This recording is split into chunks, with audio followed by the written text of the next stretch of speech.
बातें कही कई बातें जो है राजनीतिक नेता अक्सर कहते आए हैं कि हम जो है शहर की मूलभूत सुविधा या फिर शहर के बड़े मुद्दों को हल कर पाएँगे, लेकिन मजबूत पार्टियों में रहकर भी सरकार में रहकर भी आज तक जो है वो कुछ कर नहीं पाए। लेकिन जिस तरीके से करप्शन से लड़ना, राजनीति में आना, तो आपको लगता है कि इन विचारों के साथ आप राजनीति में टिक पाएँगे? क्योंकि जिस तरीके से जो हालात हैं, जो परिस्थितियाँ हैं शायद अभी तो चुनाव आने हैं, लड़ना बाकी है, जीत के आने की कहानी और तस्वीरें अलग होगी, तो आपको लगता है कि सिस्टम से परे होकर आप इन सब चीज़ों को सुधार पाएँगे? कोशिश मैं करूँगा कि मैं उल्लासनगर में पहले तो करप्शन कम करूँ, रिश्वतखोरी कम करूँ।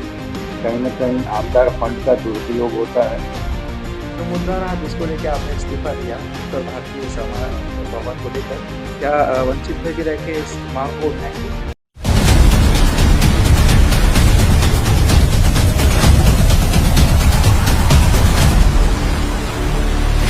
महाराष्ट्र में विधानसभा चुनाव की घोषणा किसी भी वक्त हो सकती है, लेकिन ऐसे में जो है राजनीतिक उथल-पुथल जो है हमारे शहर में शुरू हो चुकी है। शहर में विधानसभा चुनाव से पहले जो कि हालात है उसको देखकर यही अंदाजा लगाया जा सकता है कि बहुत जल्द जो है चुनाव भी हो सकते हैं और इस चुनाव में भी जो है कई परिवर्तन देखने को मिल सकते हैं। ऐसे में संजय गुप्ता जी की यदि बात करेंगे तो पिछली बार जब हमने मुलाकात की थी तो मैंने आपको बताया था कि किस प्रकार से इन्होंने जो है समाज जो उत्तर भारतीय समाज भवन को लेकर जो है मांग उठाई थी, लेकिन मांग पूरी ना होने पर इन्होंने जो भाजपा से इस्तीफा दे दिया था। आज जो है जिस तरीके से शहर में खबर है, लेकिन ऑफिशियली हम आपको बताना चाहेंगे कल ही जो है संजय गुप्ता जी ने बहुजन वंचित अघाड़ी में जो है प्रवेश किया है। ऑफिशियली जो है घोषणा कर दी गई है और आने वाले चुनाव में जो है उम्मीदवारी भी जो है ये करेंगे, कर सकते हैं विधानसभा चुनाव को लेकर। तो क्या रही राय है इनकी और किस तरीके के जो है अपने सुझाव के साथ पार्टी में आए हैं और पहले के मुद्दों को लेकर किस तरीके से जो है वंचित बहुजन अघाड़ी में जो है आप मांग करते रहेंगे, उसको लेकर जो है आज चर्चा करेंगे हम। सबसे पहले तो आपको बहुत बधाइयाँ क्योंकि शहर में यदि बात करें तो राजनीतिक बदलाव की जो है एक कोशिश और एक ज़रूरत है। महाभारत में यदि कहें तो भूमि में जो है रणभूमि में किसी को भी आप जो है कम नहीं आंक सकते, तो वो रणभूमि फिर चुनाव की क्यों ना हो। तो आपका किस तरीके से सोचना है, किस तरीके से जो है कार्य रहेगा? सबसे महत्वपूर्ण बात जो पहले के विषय रहे हैं, क्या वो विषयों को लेकर भी इस पार्टी में लगातार अग्रसर रहेंगे? धन्यवाद कुणाल जी। कल मैं, जैसा भी आपको पता ही होगा, कल मैंने बहुजन वंचित अघाड़ी में प्रवेश किया और मैं जो हमारे मोटो रहा है, जिस विषय पे मैंने काम स्टार्ट किया है कि मानव सेवा ही माधव सेवा है, नर सेवा ही नारायण सेवा, service to man is service to God. उसी के तहत मैं काम कर रहा था और मैं वंचित में जाने का भी मेरा यही कारण है कि कहीं न कहीं पिछड़े वर्ग जो शोषित है, गरीब है, कहीं न कहीं झोपड़पट्टी आप देखें, तो मेरे मन में एक सेवा का जो भावना थी, तो मैं ये सेवा सोच के ही कि जो मेरी शहर में, जो हमारी उल्लासनगर शहर है, उल्लासनगर शहर एक संतों की नगरी कहा जाती है। उल्लासनगर व्यापारियों की नगरी कहा जाता है। यहाँ पे सबसे ज़्यादा दान धर्म आप देखेंगे तो उल्लासनगर में होता है। लेकिन राजनीतिक यहाँ पर जो राज किए, कहीं न कहीं हम सही दिशा में काम नहीं किए। उल्लासनगर में हम प्लान से काम नहीं किए, उल्लासनगर को हमने सही दिशा में नहीं लेके गए और हमारा उल्लासनगर बहुत पीछे चला गया। उसकी तुलना में अगर देखा जाए तो कल्याण, अंबरनाथ, बदलापुर से हम काफ़ी पीछे हैं। तो मेरा कहीं न कहीं उल्लासनगर के बारे में विचार है कि हम उल्लासनगर को फिर से उल्लासनगर में एक नई दिशा देंगे। जो रुके हुए कार्यों को हमें पूरा करना है। जैसे आपने सड़क का समस्या हो गया, बिल्डिंग की कंस्ट्रक्शन, जो इल्लीगल कंस्ट्रक्शन थे, कहीं न कहीं वो लोगों को तकलीफ ये है कि उनको घर गिर जा रहा है, उनको शहर छोड़ के जाना, उसके ऊपर हम काम करेंगे। लाइट के ऊपर काम करेंगे, पानी के ऊपर काम करेंगे और जो जो मेरा सबसे बड़ा मुद्दा रहा कि मुझे बेरोज़गारी, जो यहाँ पर नौजवान प्रवृत्ति में जा रहे हैं, जो उनको रोज़गार नहीं मिल रहा है और आज यहाँ के लोग मेट्रो सिटी, आप देखिए उल्लासनगर से कितने सिंधी भाई के बच्चे उल्लासनगर छोड़ के बॉम्बे में जाते हैं काम करने के लिए। आपने देखा ही होगा, बहुत सारे लोग यहाँ पे जाता है। तो कहीं न कहीं हमें रोज़गार लाना है उल्लासनगर में। और मेरा महिलाओं के लिए जो एक प्लान है कि मुझे घर-घर काम देना है। अगर घर पे बैठे महिला 8 से 10,000 महीना कमाएगी, तो कहीं न कहीं खुशहाल होगा उनका घर। और जब उनका घर खुशहाल होगा, तो हमारा उल्लासनगर खुशहाल होगा। तो मेरे ऐसे बहुत सारे मुद्दे हैं जो मुझे सेवा के रूप में देना है। और नॉन करप्ट उल्लासनगर बनाना है। मतलब जो ये कमीशनखोरी है, सड़क पे जो कमीशन, सड़क बनाने में कॉन्ट्रैक्टर के साथ जो कमीशन जाता है, टेंडरों में कमीशन जाता है, रिश्वतखोरी होती है, घूसखोरी हो रही है, कहीं न कहीं करप्ट है हमारा पूरा जो सिस्टम है, वो करप्ट है। वो सिस्टम को सही करना है, दुरुस्त करना है, नॉन करप्ट काम करना है। और लोगों के झोपड़पट्टी से लेके मुझे हर गली-कूचे में जाके उनके साथ मिलकर मेरे को काम करना है। यही एक मेरे इसमें है कि हम अगर मानव सेवा करना है, तो हमको वंचितों के साथ जाना पड़ेगा। जो लोग को रोज़गार नहीं है, घर में गरीबी है, कहीं न कहीं उनके बच्चे अपराध में जा रहे हैं, उन सबको रोकना ये मेरी सबसे बड़ी प्राथमिकता होगी। जिस तरीके से आपने बातें कही, कई बातें जो है राजनीतिक नेता अक्सर कहते आए हैं कि हम जो है शहर की मूलभूत सुविधा या फिर शहर के बड़े मुद्दों को हल कर पाएँगे, लेकिन मजबूत पार्टियों में रहकर भी, सरकार में रहकर भी आज तक जो है वो कुछ कर नहीं पाए।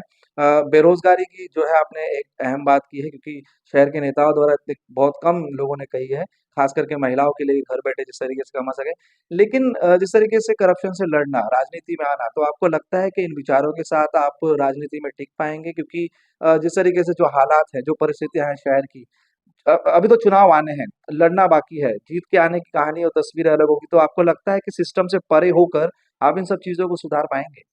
देखिए, मैं अगर उल्लासनगर में जीतता हूँ, तो कोशिश मैं करूँगा कि मैं उल्लासनगर में पहले तो करप्शन कम करूँ, रिश्वतखोरी कम करूँ, कहीं न कहीं आमदार फंड का दुरुपयोग होता है, कहीं न कहीं उसके ऊपर करप्शन है। ये सब तो हमारे हाथ में है ना, आज आमदार के पास फंड्स आता है, तो करप्शन तो आमदार ही करता है ना। अगर आमदार नहीं चाहे तो करप्शन ही नहीं होगा ना। तो सिस्टम देखो, पहले आप बदलोगे तब आप दूसरे को बदल सकते हो। तो परिवर्तन अगर आपको करना है, तो पहले आपसे शुरुआत करनी पड़ेगी। हमें शुरुआत करनी पड़ेगी कि हमारे पास हम कैसे हैं। आज मैं आपको बोलूँ कि मैं भी खाऊँगा, तुम भी खाओगे, वही सिस्टम चलेगा। तो कहीं न कहीं पहले अपने आप को बदलना पड़ेगा, पहले आपको विधायक को बदलना पड़ेगा। आपको दृढ़ संकल्प लेना पड़ेगा कि मुझे कमीशन नहीं चाहिए। जब आप कहीं न कहीं अगर आप स्ट्रिक्ट होंगे, कमीशन के बारे में नहीं सोचेंगे, तो सामने में भी विचार बदलेगा। तो पहले अपने आप को बदलना होगा, तब जाके आपका शहर बदलेगा। जब हम खुद करप्ट हैं, तो हम दूसरे को क्या करप्शन के बारे में उनको हम आरोप लगावें। जब आपने भारतीय जनता पार्टी से इस्तीफ़ा दिया, तो आप जो है उत्तर भारतीय सेल के पद में रह चुके हैं। तो जब आपने कल ऑफ़िशियल प्रवेश किया है, तो कितने लोगों ने जो है पार्टी के या फिर हमारे हमारे साथ में करीब 50 लोगों ने प्रवेश किया है।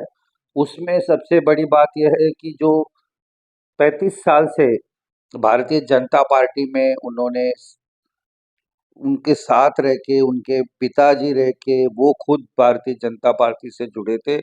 हमारे माननीय, उनको मैं नमन करता हूँ। मतलब उनसे मेरे को कल उनकी ये सब देख के मेरे को खुद को, मेरे आँखों में आँसू आ गया। माननीय एडवोकेट रुद्रमणि पांडे जी, जो उन्होंने बलिदान दिया है, आज वो भारतीय जनता पार्टी छोड़ के मेरे साथ में आए हैं। और उन्होंने कंधा से कंधा मिलाने का वादा ही नहीं किया, कल उन्होंने प्रतिज्ञा लिया। और उन्होंने बाकायदा भाषण में करते हुए अपना जूता निकाल दिया कि जब तक विधानसभा का इलेक्शन नहीं होगा, मैं अपना जूता चप्पल सब मैं त्याग दूंगा और बिना जूता चप्पल का रहूंगा। तो ये त्याग, ये बलिदान कहीं ना कहीं ये शहर के लिए परिवर्तन का एक बहुत बड़ा ये सुनामी लेके आएगा।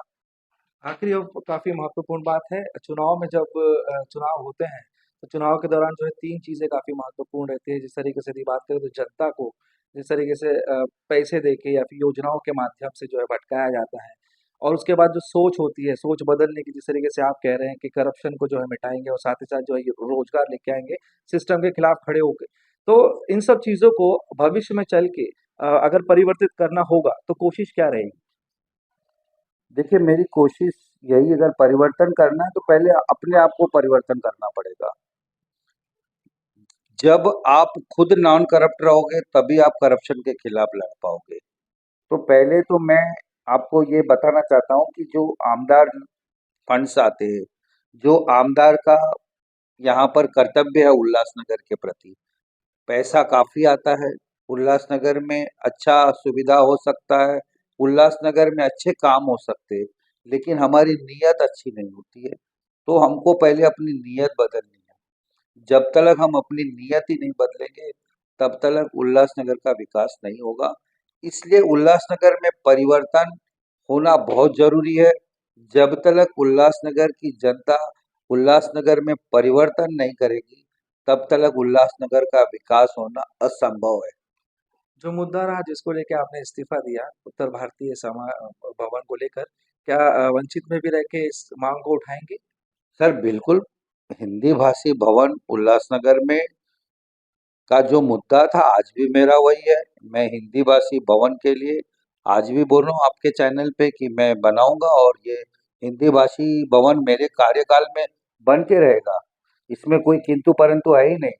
मैं हिंदी भाषी भवन बना के रहूंगा। हमसे बातचीत करने के लिए बहुत-बहुत धन्यवाद। तो जिस तरीके से विधानसभा चुनाव में आपको जो है काफ़ी कम नाम सुनाई देते होंगे, कालानी-अलानी के बीच में अब जो है ऑप्शन की जो कि बात की जाती थी कि चेहरा क्या होगा, तो संजय गुप्ता जी ने जो है वंचित बहुजन अगाड़ी से जो है आगामी चुनाव के लिए बिगुल बजाया। देखना है कि चुनावी रणभूमि में किस प्रकार की तस्वीर और नतीजे सामने आते हैं। कुणाल कपूर, बोल इंडिया।